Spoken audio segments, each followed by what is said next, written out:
Assalamualaikum warahmatullahi wabarakatuh. Kami dari kelas 11 Bahasa kelompok 2 dengan materi sambutan rakyat Indonesia terhadap proklamasi di pusat dan di berbagai daerah.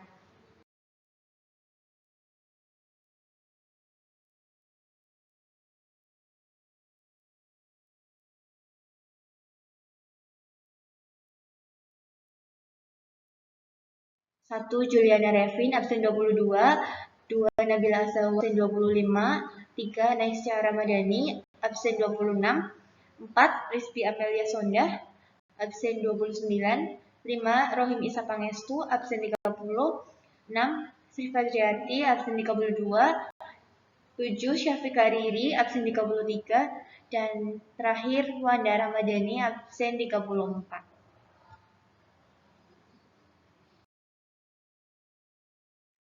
Satu, sambutan di tingkat pusat. Setelah melalui rintangan, akhirnya berita proklamasi disiarkan melalui radio Domei oleh Webpress. Pemerintah Jepang melarang siaran itu yang dilanjutkan dengan penyegelan terhadap pemancar radio itu. Selain itu, berita proklamasi disebarluaskan melalui surat kabar. Misalnya, surat kabar Suara Asia dari Surabaya, surat kabar Cahaya dari Bandung, surat kabar Sinar Matahari dari Yogyakarta, dan surat kabar Sinar Baru dari Semarang. Peran dari para gubernur yang diberikan tugas untuk menyebarkannya antara lain Teguh Muhammad Hasan di daerah Sumatera, Samratulangi di daerah Sulawesi, Puja di daerah Nusa Tenggara, dan Muhammad Nur di daerah Kalimantan. Bagaimana peranan para pemuda? Ternyata para pemuda lebih antusias dalam menyambut proklamasi, yaitu dengan cara membentuk kelompok-kelompok aksi, antara lain A. Kelompok Pemuda Menteng 31 dipimpin Soekarni membentuk Komite Fan Aksi Menteng 31. B. Kelompok Mahasiswa Ika Daiku yang bermarkas di Perapatan 10. C. Kelompok Mahasiswa Islam di Balai Muslimin Jalan Keramat nomor 19. D. Kelompok Mahasiswa Cikini 71. E. Kelompok Syahir di Jalan Maluku, kelompok Peta, Heiho, Seinendan, dan BKR. F. Kelompok Barisan Pelopor.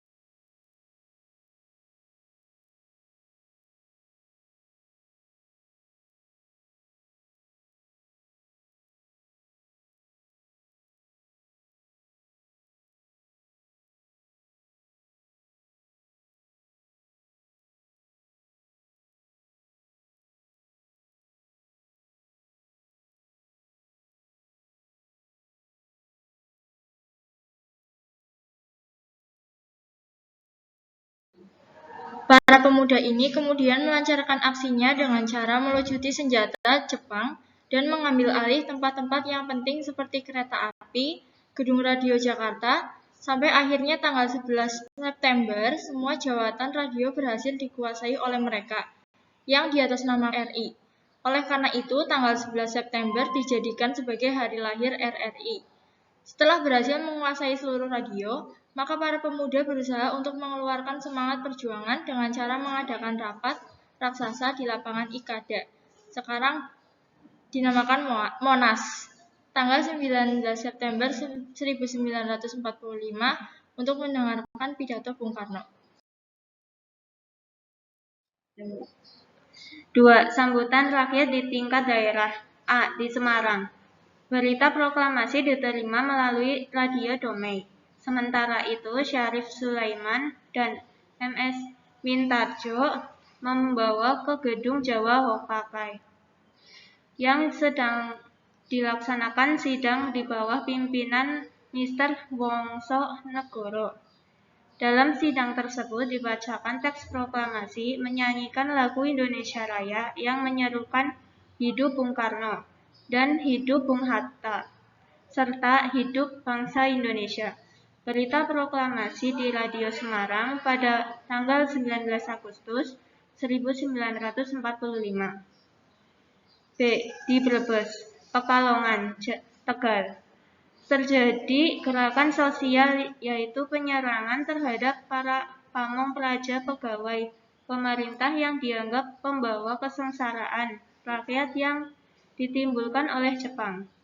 Peristiwa ini merugikan perjuangan bangsa, sebab timbulnya bentrokan antar bangsa sendiri dapat melemahkan perjuangan berikutnya.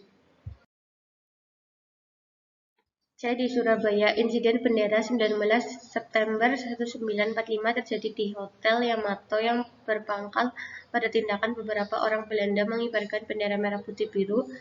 Tindakan tersebut menimbulkan amarah rakyat yang kemudian menyerbu hotel itu, menurunkan bendera tersebut, serta merobek yang berwarna biru dan mengibarkannya kembali sebagai bendera merah putih. D. Di Sulawesi Utara, para pemuda yang tergabung dalam Pasukan Pemuda Indonesia mengadakan gerakan Tangsi Putih dan Tangsi Hitam di Tali Manado untuk membebaskan tawanan yang pro Republik Indonesia.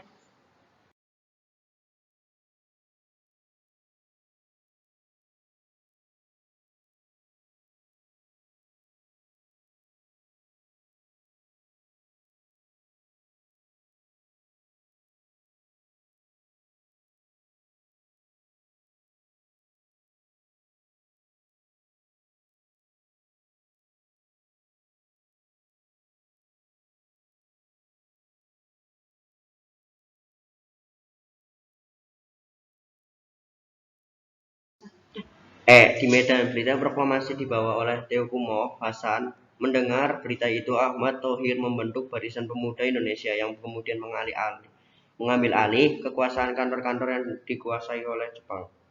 F.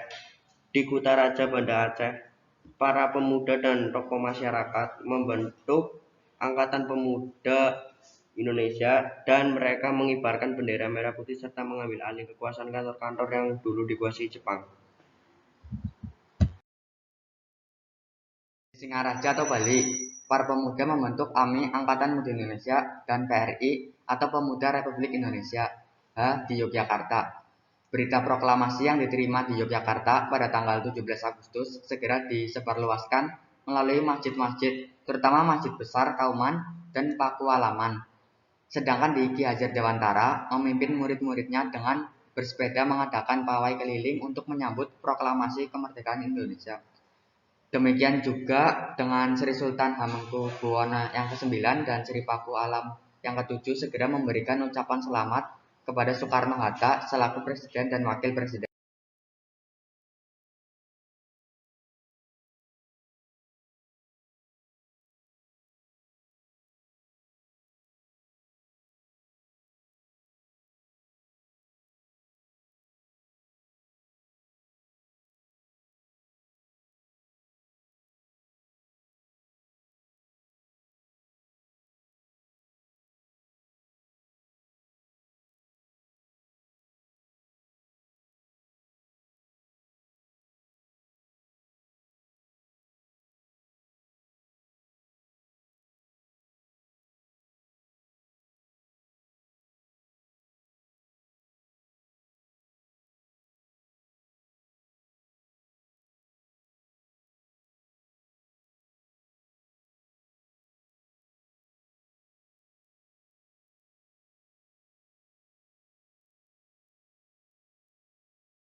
Jogja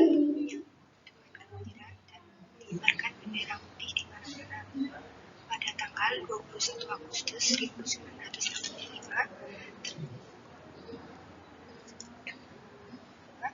terjadi peristiwa di gedung Kako Kota atau Gedung Agung, di mana Serdadu Jepang membuat menyadarkan rakyat dan mengibarkan bendera Hinomaru. Tetapi, tengah hari rakyat kembali menyebut dan berhasil menurunkan bendera Jepang dan menggantikannya dengan bendera merah putih di bawah pimpinan Kapten Polisi Slamet C. Sitingasih Sultan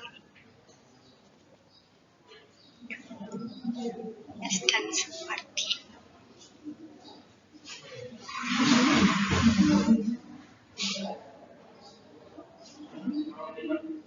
Dapat diambil kesimpulan bahwa dalam menyambut proklamasi sebagai berikut. 1. Mula-mula rakyat tidak percaya berita proklamasi tersebut. 2. Luapan kegembiraan rakyat menyambut proklamasi. 3. Mengadakan rapat raksasa. 4.